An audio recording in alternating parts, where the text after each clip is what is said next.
welcome back to the 2023 kickoff of the Super-Centex podcast. DJ Ramirez next to me right there on my screen. Chad Conine below us as always. I'm kind of over here on mine. Gotcha. How are y'all doing? Pretty good. No, it's game week already. I'm ready to get going. I'm ready to do something. So I hear you. I emailed you my last preview capsule this morning, and so that's always a good thing. I didn't have to write any preview stories this year, but you gave me a few preview capsules, and I finished up those. Now it's on to game preview capsules. There tomorrow. You go. That's right. As you guys alluded to, it is actual football week. We have games happening tomorrow as we record the podcast, Thursday. And then the biggest amount of games will happen on Friday, of course.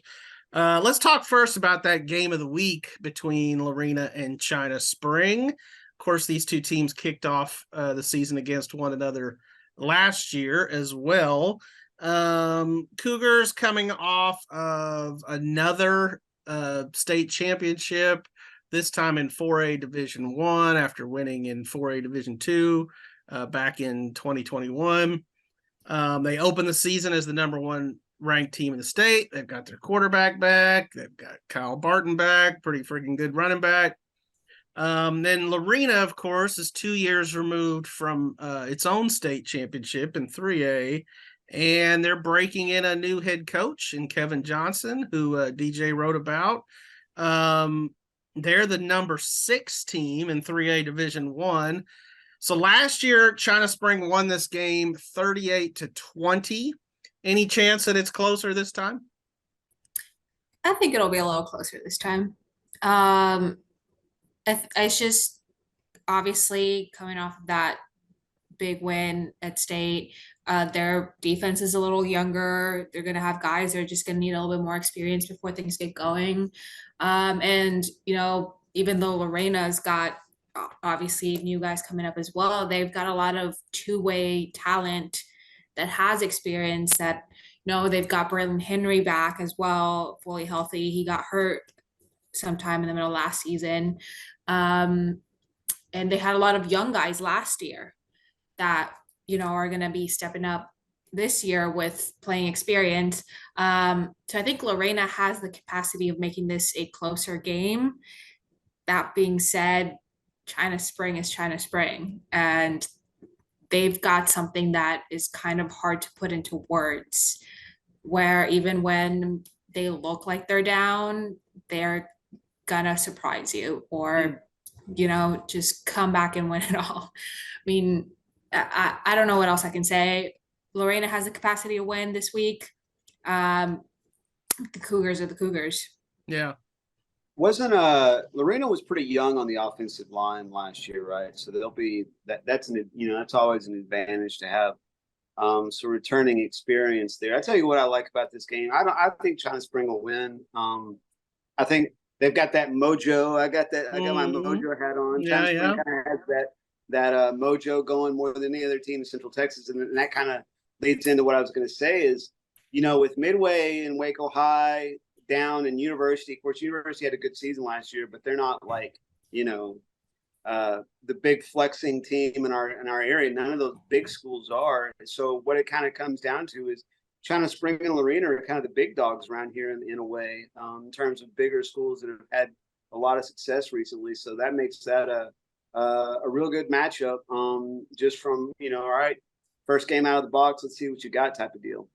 Yeah, and it's a little different situation as a first-year new head coach for Kevin Johnson in that he's plenty familiar with this program, obviously. He's been at Lorena now for, almost a decade or so. Was an assistant coach under Ray Biles as well as the school principal, kind of pulling some double duty there, but he never really wanted to, get his toe completely out of football. He's always been a big football guy. Of course, Chad, he's on the High School Football Hall of Fame board with us. So he loves football, and he never really has wanted to get away from it. And I think he's been itching to get back. So he knows these guys, he knows this program. So I think that makes for a little bit smoother transition than a lot of, new head coaches would be. Though I do agree with you guys. I mean, China Spring's the favorite. If I think it's going to be a somewhat similar game to last year, 38-20. That sounds about right to me. Obviously Lorena's got some playmakers. It's going to be fun to see what Jaden Porter does in his last season. And I honestly feel like Kyle Barton for China Spring, as great as he's been, I feel like we don't give him enough credit. I think he's almost underrated. He's had 2 just tremendous seasons for state championship teams.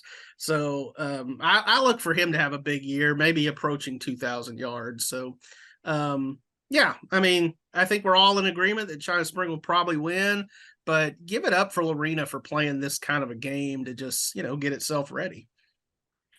So one of our regular duties, we were just talking about it a minute ago, is to pick the games each week. We get that lovely assignment. And to me, a lot of times week 1 is the toughest of all, because as Chad pointed out a minute ago, you have very little data to go on other than last year's records, last year's results. And that was last year.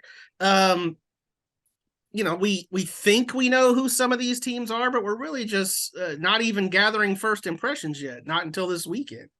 So with that in mind, what was the hardest game for you to pick this week? Or to put it another way, what's going to be the most competitive game? What's the toss-up game? I will say one data point that I found myself using was, okay, because this is year 2 of a 2-year scheduling cycle that we usually see. I was like, okay, what was the result of this game last year? And if it was 40-0 by one team, did the other team do enough to flip that? Is there evidence that they can turn that all the way around, even if it was a 2-touchdown win for one team? Does that flip flop this year? Where was the game played last year? So I asked myself, and when you asked which one was the hardest to pick, I mean, just throw a dart. None of them were easy. I think La Vega Kennedale was an extremely difficult game to pick.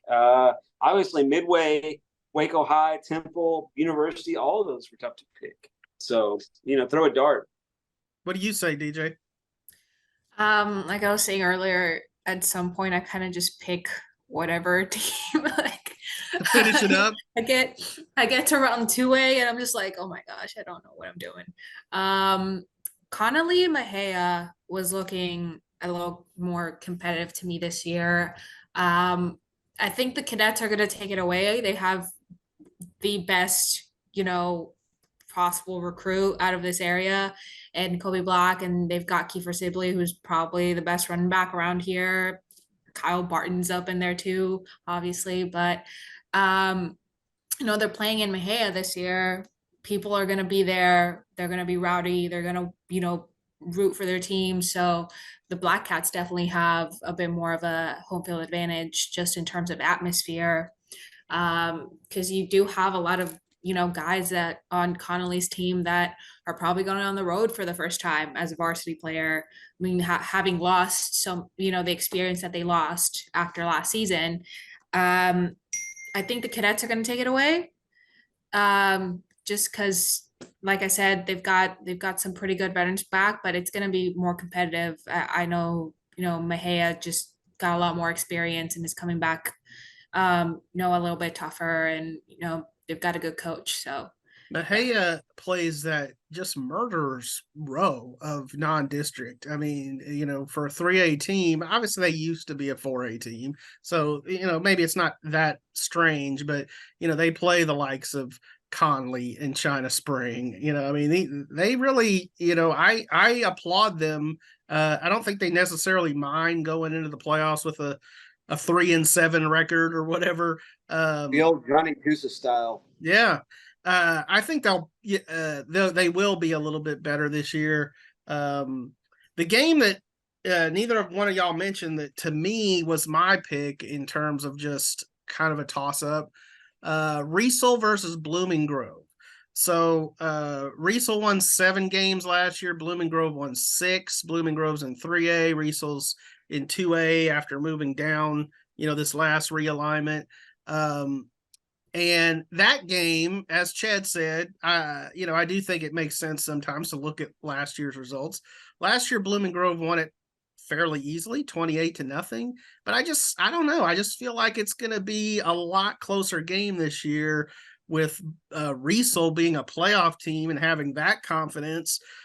Plus, I liked the hire of adding Robert Little back, in that mix there at Riesel. The last time he was there, they won like 12 games.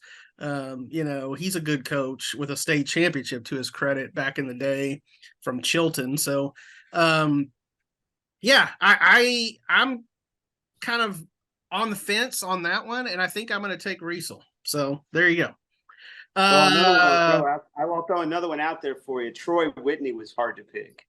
Yeah, Troy's got a new coach, Tommy Brashear, a guy with a lot of success. I think I'm leaning Whitney there, but yeah, it'll be interesting to see what Troy does in the first year there with Tommy Brashear. Mm-hmm. So a little stat for y'all. Since 2006, Central Texas has produced at least one state champion in every year but one. That year was 2020. Obviously, a lot of strange things happened in 2020, as we all remember. Last year, we had one champion in China Spring. The year before that, we had 3, China Spring, Lorena, and Live Oak on the 6-man level. Our area record came in 2017 of teams that we still cover. There were 4 state champions. If you sort of stretch out the area a little bit and maybe some schools we used to cover, you could throw Rockdale in there. That would be 5. It's a long setup for the question that I'm going to ask, but how many champs do we get this year? And obviously, I want you to identify them as well. Well, I think the big number could be 3. Like you mentioned in 2021 we had 3, and you can't ever overlook Mark's chances to win a state title. So that's one possibility. Abbott, Abbott played for the state championship last year, so that they will be swinging for that again. China Spring going for the 3rd in a row. Now, when I say that's that's 3 that popped to mind. 3 big chances. I think Abbott has the best chance of the 3. China Spring, and I'm going to say this, and if the China Spring people want to hate me for it, that's fine. But, I can't wait to do this. They've had a lot of good fortune on their side to repeat. It takes a lot of good fortune to repeat. I'm not saying they've been lucky. I'm just saying it takes a lot of good fortune to repeat. And they will be missing Mr. Automatic. Thomas Barr has graduated. He won some games for him, some big games. What about our dude that keeps blocking kicks and returning them for touchdowns? Did he graduate? Gabe Watkins? Yeah. I think Gabe may have graduated as well. Yeah. No. We'll have to look that up, but he might still be there. Okay. I don't know. I have to check. But I do think those 3 that you mentioned are a good baseline. And then, is there somebody that will sort of step up and surprise us and be a state championship contender? There really always is. I feel like there's always somebody that, 2 seasons ago was Marlin, made it to the state semifinals. Last year, Crawford made it to the state semifinals. I don't know that they were a surprise, but we're going to have some other teams in contention. I think West will be very good again. So what do you say, DJ? I think it's a possibility we get one in each of the classifications that we cover. Wait, that would be every classification. We have teams. No, like in terms of just the ones that we cover the most, okay. I definitely think Abbott has the best chance to win. We're gonna get a 2A school, whether it's Crawford or Mart. 3A, like we mentioned, West has a pretty good chance.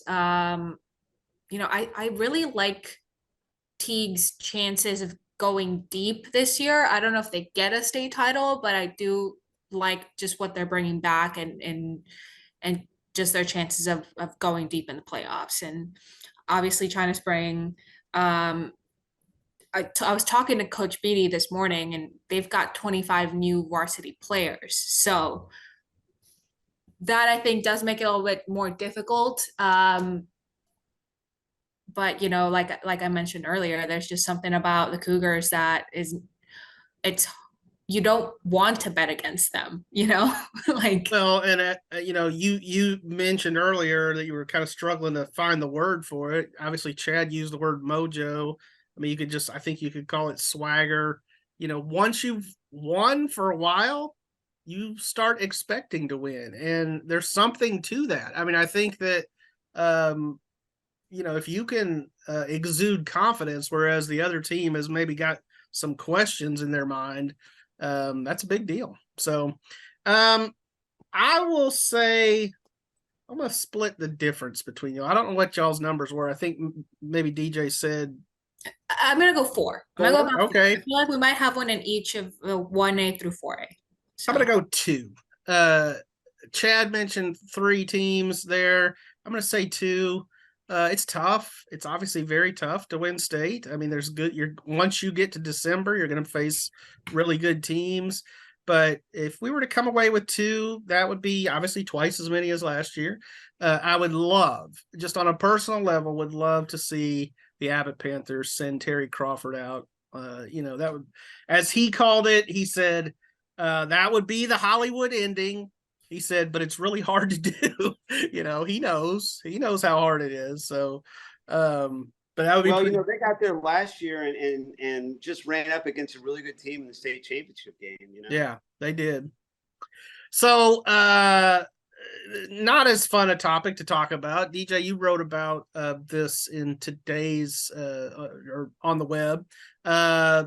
So Marlin and Itasca had to cancel their game this week because Marlin ISD students failed to meet certain academic standards that the school district had put in place. Obviously, it's unfortunate whenever you have to cancel a football game for any reason. But I just kind of would like to get y'all's thoughts on this move by Marlin and just sort of the bigger picture of it all. I mean, how do you feel about it? I've been thinking about how I was going to answer this question the whole day because it's obviously very difficult. Doesn't have so much to do with the football side of things, right? And also just trying to build up the courage to come up with a good answer because I don't want to get burnt at the stake by some people that might not know anything about what's going on. Talking to Coach Torres yesterday, I kind of got the feeling that he's definitely very tired. He sounded very tired. Obviously sad and disappointed that they had to cancel the game, but also a little optimistic and positive about what that would do for just, the district in general. Like they really do think on Marlin that this is going to help make them better. Personally, I think that, it comes down to what they're trying to teach. I mean, it not just on the football field, but outside of it, it's about, discipline and wanting to teach these kids about discipline.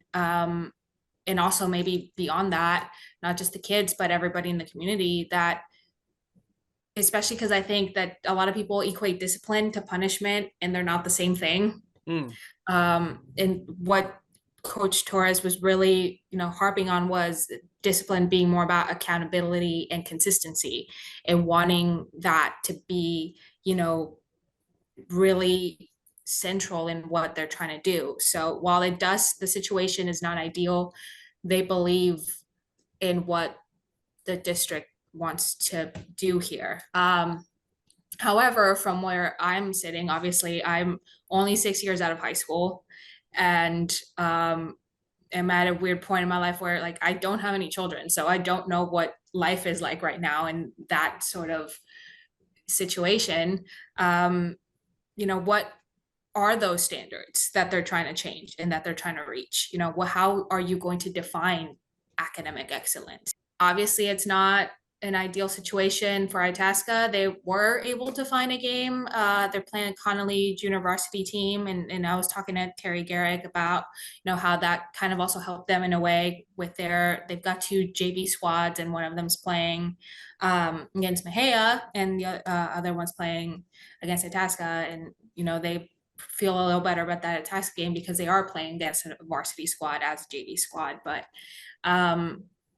yeah, it's not, I don't think it's the fault of the kids at Marlin or even the teachers.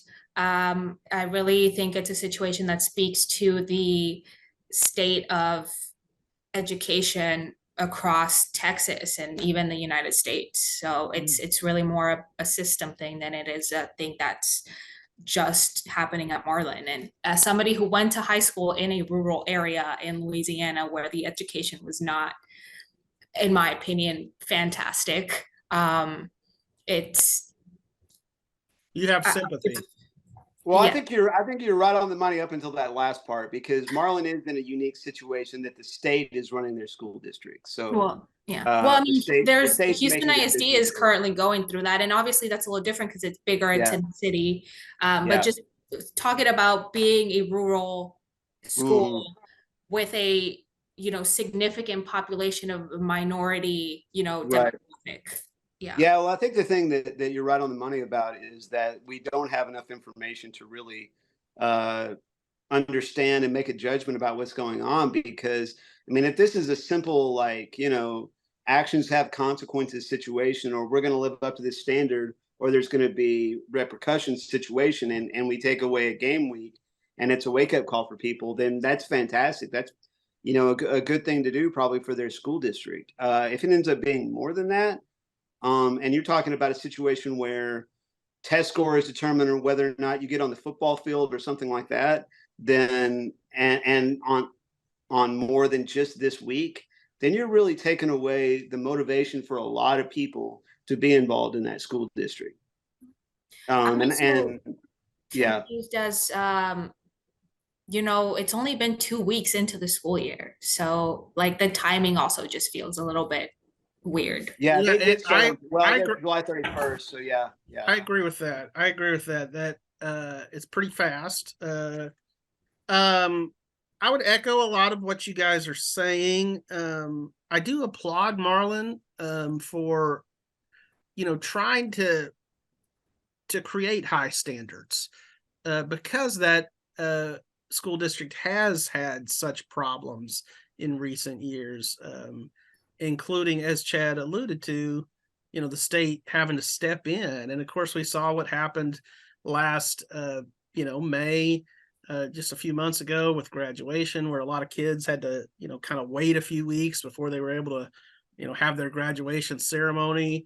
There was a lot of hand wringing over that, you know, how could this happen? But I mean, like I said, I kind of applaud Marlin for saying, okay, these are our standards. We've got to meet these standards if we want to have fun things like football. But as Chad said, it could really become a slippery slope, because if you do take away kids, you know, motivations, like, you know, whether it's football, band, you know, whatever the extracurricular thing might be, then I wouldn't be surprised to see kids from Marlin ISD, you know, dropping out and going over to Chilton or Riesel or, you know, any nearby community. Well, if you're a good student and a good athlete and you're in that district and this happens, even 1 week, you start to go, well, it's not too late for me to go play football at Riesel. You just lost 10% of your regular season. Mm-hmm. You know, I mean, so you only get. I would think there would probably be, you know, green flag to go to another school and participate in this season, right? I would think so. I mean, it would be similar to maybe the situation. Well, it's a good question. I don't know. I mean, I would think the UIL would probably have to get involved, but like y'all said, a lot of questions more so than answers. And it'll be interesting to see how it all plays out. But I did, you take some heart in the fact that in DJ's story, Coach Torres mentioned that he's optimistic, hoping that they're on the field against Mart week 2.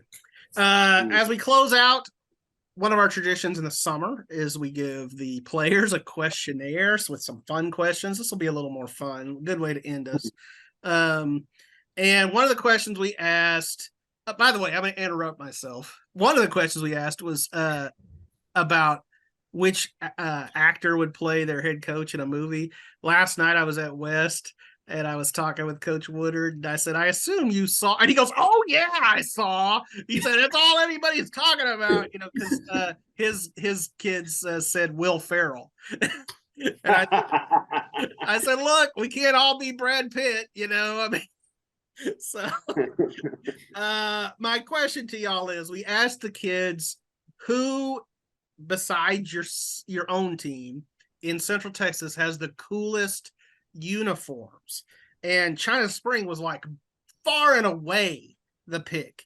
My question is, who would you say? And I'm starting with DJ because, as she pointed out, only 6 years removed from high school. She's more in touch with their thinking and probably has better fashion sense than either of us. Anyway.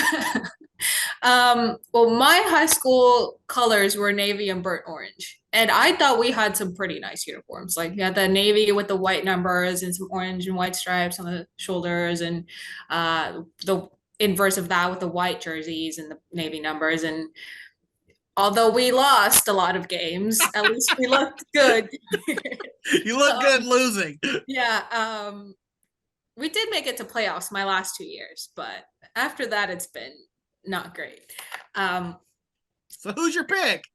I agree with China Spring, because I just think, that shade of blue specifically, everybody kind of goes crazy over, no matter where, like, what sport you're playing. I mean, when the Liberty baseball uniforms came out, and they obviously did the whole bit with the Celine Dion song, but like the uniforms were nice, and I don't know, that shade, blue's my favorite color, so I really like those uniforms.